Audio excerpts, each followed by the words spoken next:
Maayong adlaw kanyong tanan nga nagpaminaw karon ning tulumanon, kini ang akong suliran. Ilabi na kaninyo Dr. Rene Obra o Attorney Elaine Bathan. Ingon man sa mga artista nga maghatag og kinabuhi ning akong suwat suliran. Tawgan lang kunyo sa pangan nga Liza, 32 anyos, minyo og may usa ka anak. Tagalahog, Cebu City. Punto medikal kining akong suliran, kabahin kini sa akong sakit nga cancer. Araw inyong sabtan, sugdan ako 3 years ang nakalabay. Ingon ini ang mga panghitabo.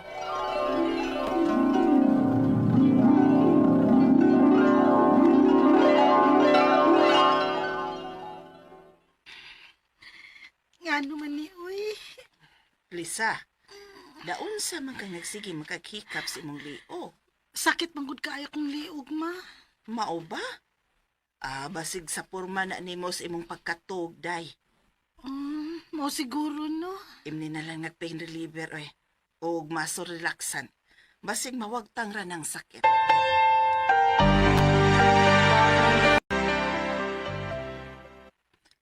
Unya, kumusta namang liog nimo? Okay na, ma. Nakauyon ra ko sa akong giinom. Mao na lang ni akong imnon pirmi basta magsakit ng akong liog.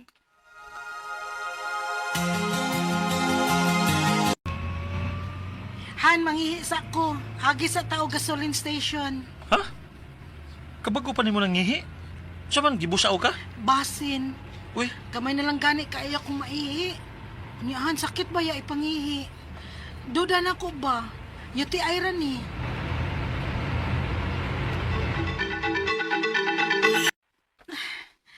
Ang ako man sa ning buko-buko ang nagsakit. Ang lisod ko ginhawa. Ma! Ma! Oh, nak? Ma! Naunsa ka? Lisod ko ginhawa. Uy, ginoo ko. Dado na lang kita namo sa doktor. amo na lang una siyang gipainom og antibiotic o pain reliever. Ay, salamat, Dok. Ug amo pa siyang gitest aron may bawaan yun nato kung unsay problema. Kay duda nako, lupus ni ang iyang sakit. Unsa, Dok? Lupus?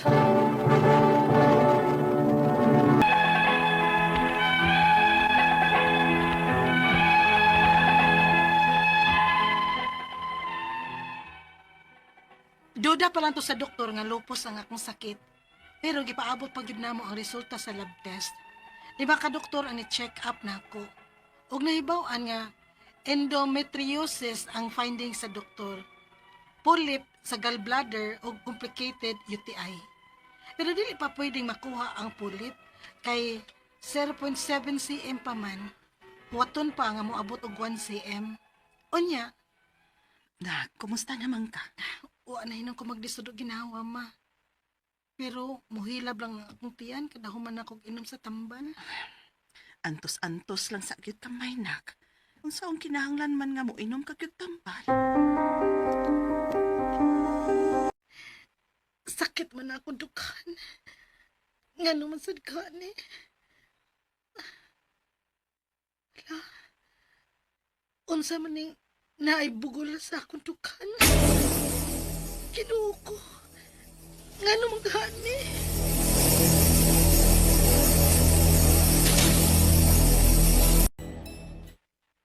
Posible nga na kay cancer, ma'am. Tun kay naay metastasis nga nakita. Kanser, Dok. Yes. O base sa CT scan, mga anak ra ang bugon nga nakita. Pagitaon pa kung asa gyud ang inahan-ana. Kinuha ko. O kinahanglan nga magbiopsy aron may bawaan nato kung malignant ba o benign ang bugon nimo. Kaya gikaon sa imong bugon ang 5 cm na bukog sa imong dughan.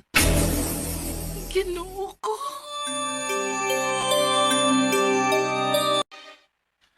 Han, nahadlok ko. Ayaw kadlo. Niarami ni mama nimo. Dili ka nang pasagdan. Niya na si Doc. Dok, Bad news. Nikatag ng imong mga bugon sa tangkugo. Dughan, ribs, liver, pelvis o sa right ovary. o confirm gyud nga nakay cancer. Unsay maayong paagi para matreat ang cancer, Dok? Paabot pagyapon ta sa result sa biopsy. Pero sadly, di na pwedeng operahan kay nagkana kayo ang tumor. Unsa man nga klase sa cancer ang ako, Dok? Darang final diagnosis. Cancer of unknown primary origin. Kay wa pagyapon makiti ang inahan sa bugon. Unsa?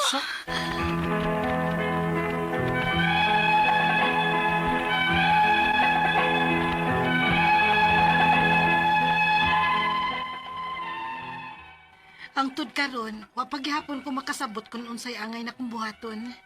Paspas kaayo ang panghitabo. Kalit lang nga, naanak ko'y cancer. Ug ang ako mga pangutana, mao kining mosunod, unang pangutana. Ang findings pag-una na kong pagpa-check up kay endometriosis. Nga wa man dayon ni makit nga posible nga may cancer di ay ko. May cancer ba nga mukalit lang og tunga? Ikaduhang pangutana. Nigawas na lang mi sa ospital kay mahal kaayo ang bayranan kada adlaw. Og hangtod karon, sakit kaayo akong lawas. Mawagtang lang kumuinom ko sa tambal. Pero kumawa ang efek sa tambal, mubalik na sad ang kasakit. Wa ba ko'y laing pwedeng mainom nga mulahutay ang epekto? Og dili na ko bation kasakit? Ikatulong pangutana. Sa akong final diagnosis kay cancer of unknown primary origin tungod kay wa makit-e ang inahan sa bugon. Unsaon na lang kung dili gyud makit-an? Kung sa may pamaagi ani? I-undergo ba ko og chemotherapy? Ikaupat og katapusang pangutana.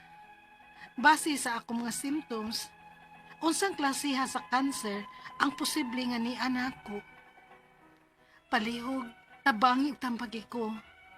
Kini ang akong suliran, Lisa. Mayong adlaw mga suking tig paminaw din sa tong programa kini nga akong suliran. Anan sa bako si Dr. Rene Obra magiguban kaninyo karong adlaw. Ako motambag sa inyong mga medical problem kay medical doctor man ako. Psychological, emotional ug behavioral kay usa man ako ka psychiatrist o mga problema sa mga ginadiling drugas kay usa man ako ka drug addiction specialist. Klase-klaseng pamaagi sa pagpadala sa mga sulat-suliran ri kanamo. Pwede kayo padala sa among email suliran_612@yahoo.com or sa atong Facebook account kini ang akong suliran official writers page o driba sa Mambatan sa 3rd floor Jose R. Martinez Building Osmeña Boulevard, Cebu City. Ang atong magkutlo nga pagtulunan karong adlaw mao kini nga irritations test your disposition. Respond to them calmly. Relax lang gud namon kay mga asar. Naay mga asar na magngitag bikil. So ayaw na lang kung may mo nang likay na lang ha. Wa gyud makuha. Ikaw may makasukmag o ikaw may masukmagan.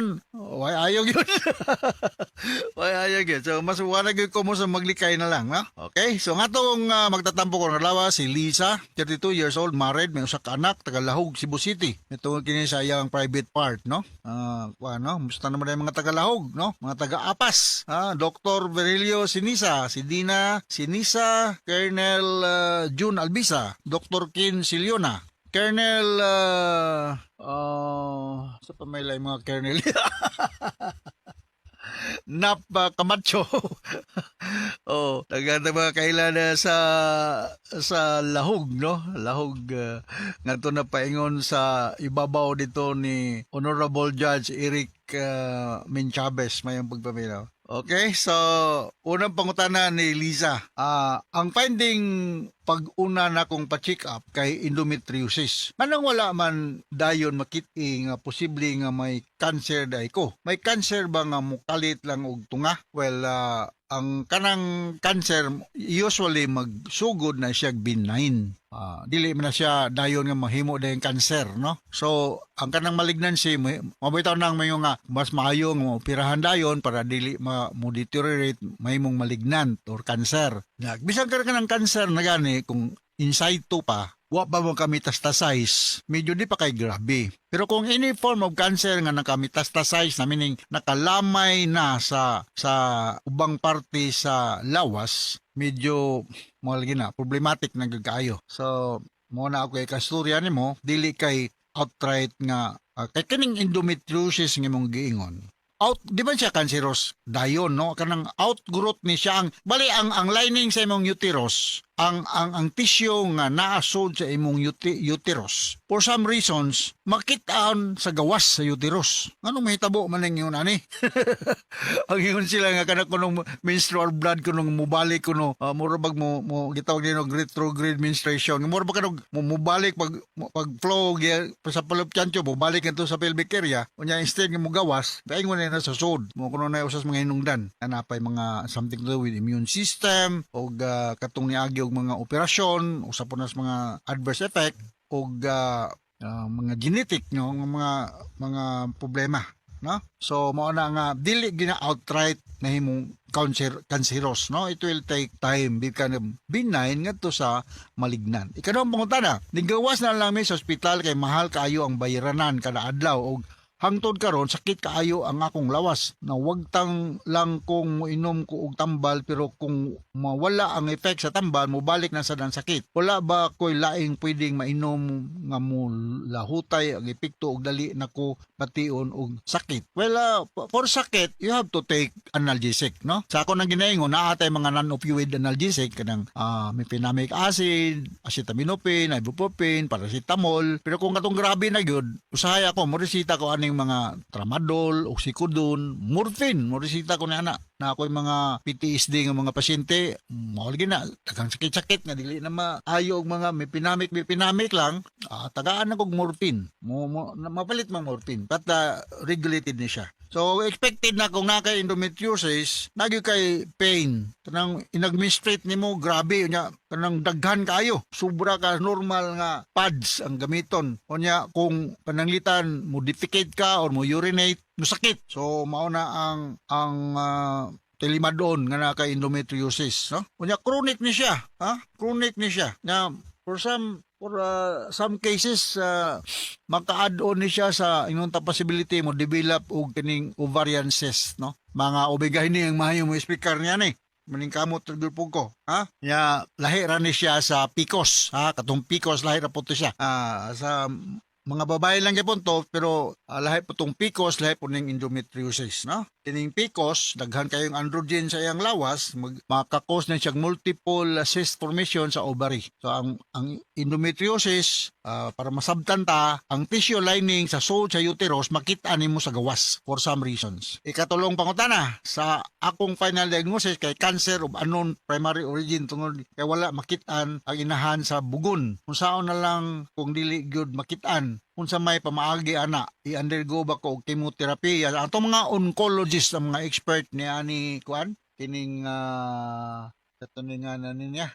Lisa na oncologist ang mga doktor nga expert aning mga cancer no natay mga chemotherapy na radiation therapy so muduol ka ani og usa ka oncologist no ikaw pato katapos ang pangutana base sa akong mga symptoms unsang klasiya sa cancer ang posible nga niya nako dili lang pug ko magtagna-tagna no pero magdepende na siya sa resulta sa biopsy you must submit yourself for biopsy o uban pang mga diagnostic procedure para may balaan kung cancer man gyud gani kaha no OB-gynecologist ang imong duolon kung unsang klase nga cancer diha sa imong internal organ kana ma-determine kung magpa biopsy exam ka no or uban pa man dihang mga diagnostic procedure nga pagahimuon sa atong mga practicing nga OB-gynecologist. Okay, Les, so inaot nakasabot ka sa akong gitambag nimo og ngadto sa libuan millions nga naminaw sa atong programa kini ang akong suliran.